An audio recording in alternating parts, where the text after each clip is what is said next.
थावरचंद गहलोत को जहां एक नई जिम्मेदारी दी गई है, वहीं मंगूभाई छगनभाई को मध्य प्रदेश भेजा गया है। इसके पहले आपको बता दें, मध्य प्रदेश में कई बार ऐसे राज्यपाल रहे हैं और राज्यपाल जब बैठाए जाते हैं तो तमाम समीकरण भारतीय जनता पार्टी की विशेष ये खास आप कह लीजिए तैयारियां रहती हैं कि वो हर चीज को साधने की कोशिश करती है, हर एक एंगल से सब कुछ देखा जाता है। इसलिए मंगूभाई छगनभाई को यहां की जिम्मेदारी दी गई है, क्योंकि मध्य प्रदेश एक ऐसा राज्य है जहां पर आदिवासियों की भी बड़ी संख्या है। आप चले जाइए, झाबुआ का बेल्ट चले जाइए, अलीराजपुर का इलाका देख लीजिए आप, वहां पर बड़ी संख्या में आदिवासी है। कुछ इलाका छत्तीसगढ़ से भी लगता है जहां पर आदिवासियों की संख्या बड़ी मात्रा में है। तो एक ट्राइबल लीडर के तौर पर जैसा बता रहे थे गुजरात से हमारे सहयोगी कि वहां पर स्थापित करना बहुत जरूरी हो जाता है। दूसरा ये थावरचंद गहलोत जो कि ST/SC के बड़े नेता माने जाते हैं, उनका जो वर्चस्व रहा है मालवा निमाड़ में बहुत रहा है और यहां से उठकर वो केंद्र की राजनीति में गए, तो एक तरफ वहां पर साधने की कोशिश थी। अब इस हिसाब से आप अंदाजा लगा सकते हैं कि अगर मंत्रिमंडल का विस्तार होगा तो उसमें मध्य प्रदेश को तरजीह मिल सकती है। ज्योतिरादित्य सिंधिया का नाम लंबे समय से चल रहा है। कोरोना की वजह से कई बार मंत्रिमंडल का जो विस्तार था उसमें देरी हुई, लेकिन अब सारी संभावनाएं लगभग पूरी हो चुकी हैं और अब नाम जो है वो राकेश सिंह और ज्योतिरादित्य सिंधिया का लंबे समय से चल रहा है। राकेश सिंह को जिम्मेदारी इसलिए दी जा सकती है, पहले पूर्व में वो मध्य प्रदेश के अध्यक्ष रहे, सांसद के तौर पर एक बड़ी जिम्मेदारी संभाली, लेकिन उनकी अध्यक्षता में जब चुनाव लड़ा गया तो भारतीय जनता पार्टी को 2018 में हार का सामना करना पड़ा था।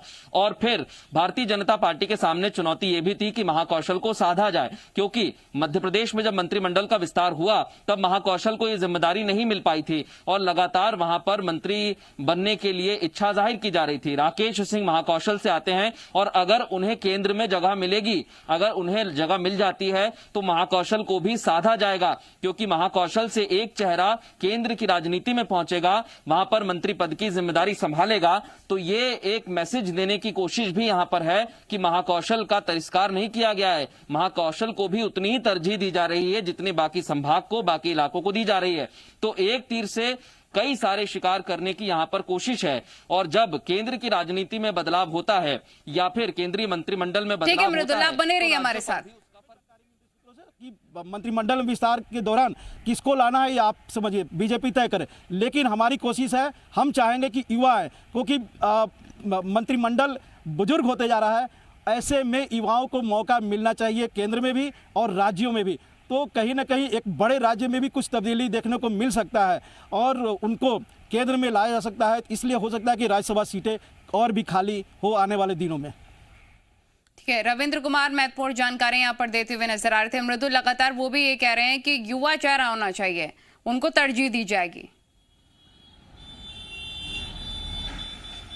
बिल्कुल, देखिए मैं लगातार उस बात को कह रहा हूं नलिनी कि थावरचंद गहलोत कोई आज के नेता नहीं है या आज के मंत्री नहीं बने, लंबे समय से वो जिम्मेदारी संभाल रहे हैं और एक बड़े नेता, वरिष्ठ नेता के रूप में माने जाते हैं। अभी थोड़े दिन पहले ही उनकी मुलाकात हुई थी मुख्यमंत्री शिवराज सिंह चौहान से, जब कई विषयों को लेकर उन्होंने बातचीत की थी, उस बात की भी हमने जानकारी दी। तो आप समझ सकते हैं कि जब एक नेता की उम्र धीरे धीरे बढ़ती जाती है तो उसे नई जिम्मेदारियां दी जाती है, एक नया रोल उसे दिया जाता है और उसी दिशा में थावरचंद गहलोत को यह नई जिम्मेदारी दी जा रही है कर्नाटक की। और भारतीय जनता पार्टी को पता है कि किस नेता को किस समय कहां बैठाना है, यही आला कमान तय करता है। जैसे युवाओं का जिक्र किया तो ज्योतिरादित्य सिंधिया मध्य प्रदेश से एक बड़ा चेहरा हो सकते हैं, यही बात हमारे सहयोगी हमें बता रहे थे। और अगर मध्य प्रदेश की राजनीति से राकेश सिंह और ज्योतिरादित्य सिंधिया जाते हैं तो इन्हें उस नजरिए से देखा जाएगा, क्योंकि मोदी कैबिनेट का जब विस्तार होता है, आपने कई सारे विस्तार मोदी कैबिनेट के देखे होंगे। जब पहली बार मंत्रिमंडल का गठन किया था 2014 में प्रधानमंत्री बनने के बाद, तो उसमें भी युवाओं को तरजीह दी गई थी और जो 2019 में जब दूसरी बार प्रधानमंत्री बने उसके बाद भी कई सारे युवाओं को जगह मिली। चाहे आप केंद्रीय मंत्री स्मृति ईरानी का नाम उसमें बड़ा है, एक महिला के नाते, एक युवा होने के नाते उन्हें जिम्मेदारी दी गई। और मोदी कैबिनेट का जब जब विस्तार होता है कुछ कुछ ऐसे फैसले हैं जो चौंकाते हैं। ये भारतीय जनता पार्टी की और प्रधानमंत्री नरेंद्र मोदी की खासियत रही है कि जो फैसला वो लेते हैं वो चौंकाने वाला होता है और कई सारे ऐसे फेरबदल हम देख चुके हैं।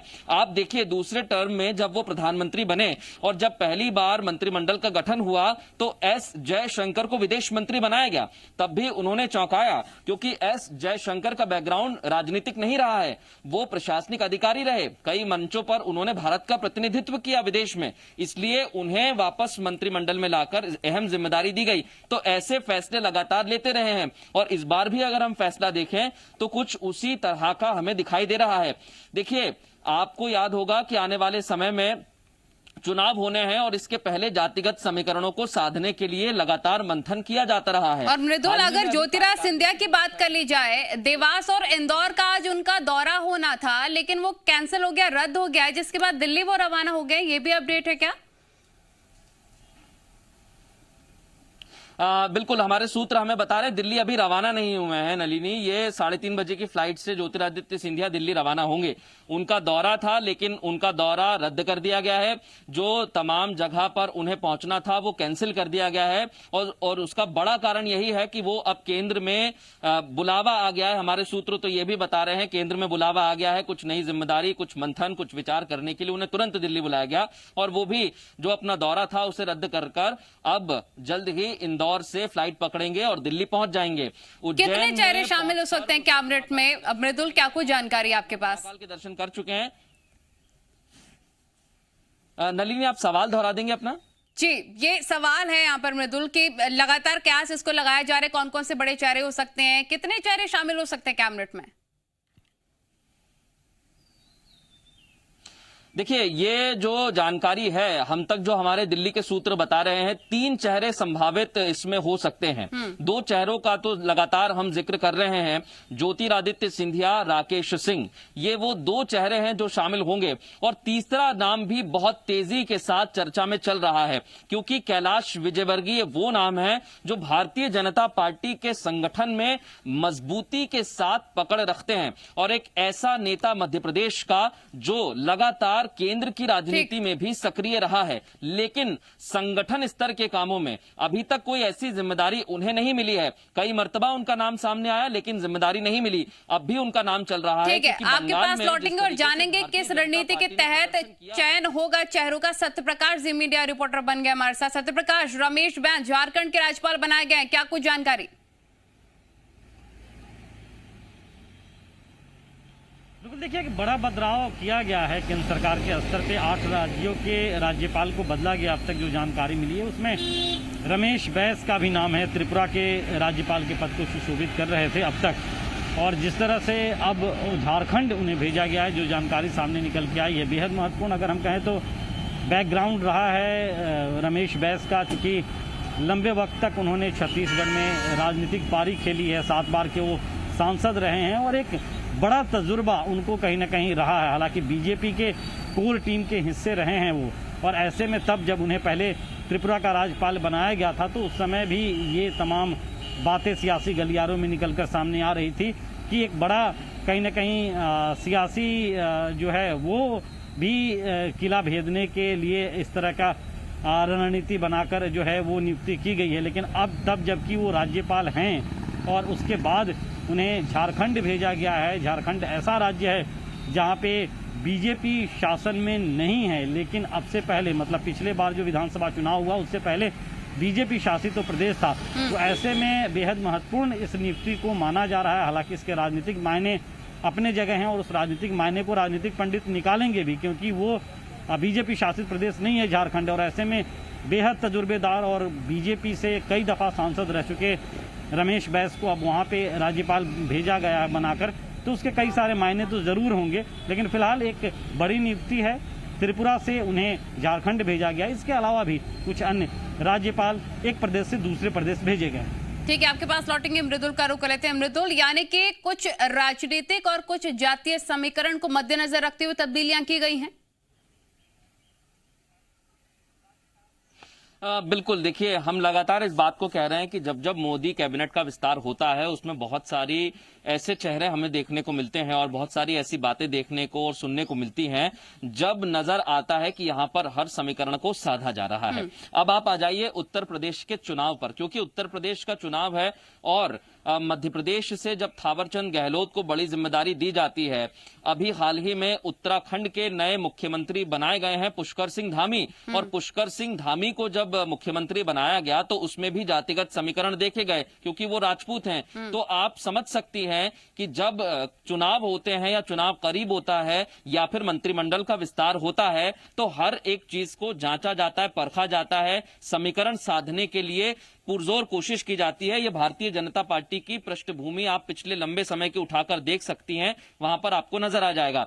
थावरचंद गहलोत, जैसा हम लगातार कह रहे हैं कि वो शुरू से मंत्री रहे, मोदी कैबिनेट 1 में भी उन्हें जगह मिली, मोदी कैबिनेट 2 में भी उन्हें जगह मिली, और अब वो एक नई जिम्मेदारी संभालने के लिए मध्य प्रदेश की राजनीति से निकलकर कर्नाटक के राज्यपाल के पद की जिम्मेदारी संभालेंगे। वैसा ही हमने छत्तीसगढ़ में देखा। रमेश बैस जो लंबे समय से रहे, जैसा सत्यप्रकाश बता रहे हैं कि वो भी लंबे समय से राजनीति में रहे, सांसद रहे, अब उनको नई जिम्मेदारी दी गई है। अब अगर आप मोदी कैबिनेट के विस्तार को देखेंगे, ठीक है, रविंद्र को जानकारी दे रहे हैं, मृदुल उनके पास चलते हैं। अगर रिप्लेसमेंट होता है तो वही हो सकते हैं। दूसरी बात, जो जिस मुख्यमंत्री का मैं जिक्र किया हूं वो कर्नाटक के नहीं है, किसी और बड़े राज्य के हैं। देश के जो 2-3 ज्योग्राफी के हिसाब से बड़े राज्य हैं उसमें से एक राज्य के हैं। तीसरी बात यह है कि इस पूरे एपिसोड में जो पर चर्चा चली है, इसमें राजनाथ सिंह की बहुत अहम भूमिका हुई है। राजनाथ सिंह पर्सनली कई नेताओं से जो संभावित मंत्री हैं जिनका जिक्र आप भी कर रहे हैं, उनसे भी पर्सनली उन्होंने मुलाकात की है, उनको बुलाया गया है और कहा गया था कि राजनाथ सिंह से आप मुलाकात करिए, और राजनाथ सिंह का फ़ोन भी कई लोगों के पास गया है। 3 बात। और जहाँ तक बिहार की बात है तो देखिए, अभी भी जो हमें सूत्रों से जानकारी मिल रही है, ललन सिंह को ही बनाने की संभावना जताई जा रही है, क्योंकि नीतीश कुमार को पता है कि संगठन चलाना है, और संगठन चलाने के लिए पहले वो वशिष्ठ नारायण सिंह पर डिपेंड करते थे। हालांकि माना जाता था कि फैसले नीतीश कुमार ही लेते हैं, लेकिन रोज़ बरोज़ के जो फैसले होते हैं उसमें आरसीपी को भूमिका ज़्यादा हो सकती है। इसलिए आरसीपी ने भी शायद कहा है कि वो संगठन में रह सकते हैं और संगठन में ज़्यादा प्रभावी होंगे।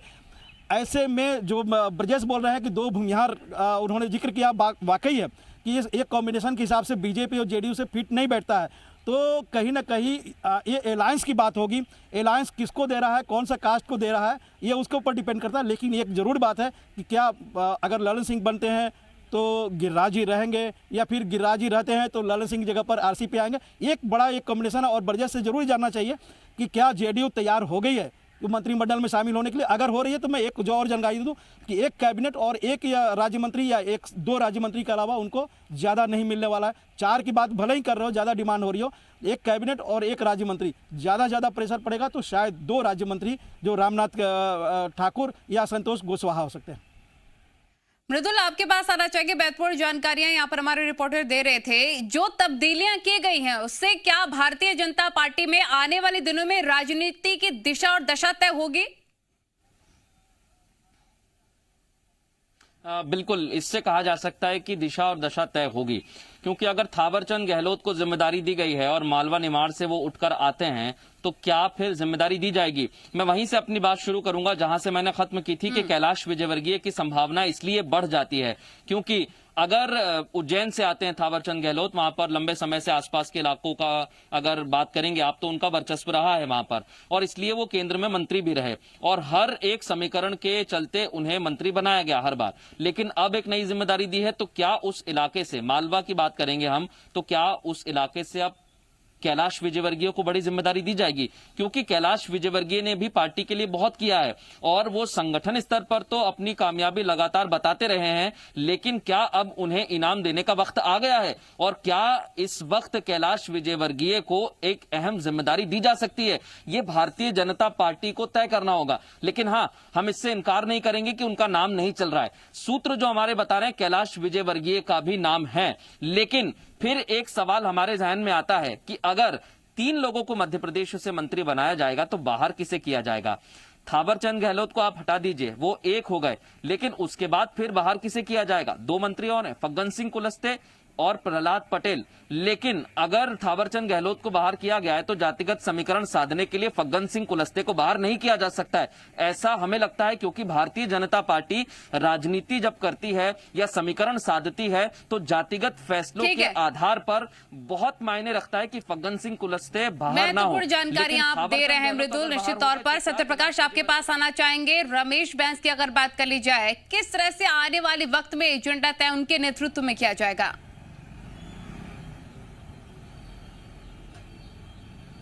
देखिए, एक संवैधानिक पद होता है राज्यपाल का, और राज्यपाल के पद पे रहते हुए किसी तरह की राजनीति कोई भी व्यक्ति जो है उसे नहीं करता है।